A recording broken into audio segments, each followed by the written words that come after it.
ചെറിയ വാശിയാണ്. ഞാൻ ആദ്യമായിട്ട് വാങ്ങിയ വണ്ടി എന്റെ അമ്മച്ചിയുടെ പേരിലുള്ള വണ്ടി.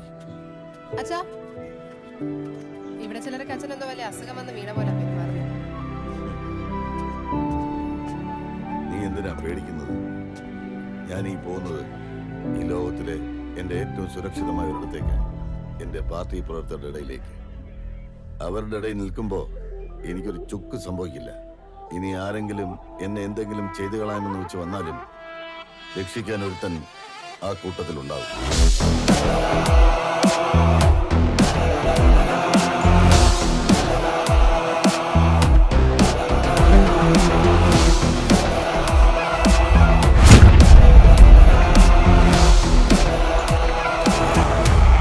இந்த நட போதுமா, இன்னும் கொஞ்சம் வேணுமா?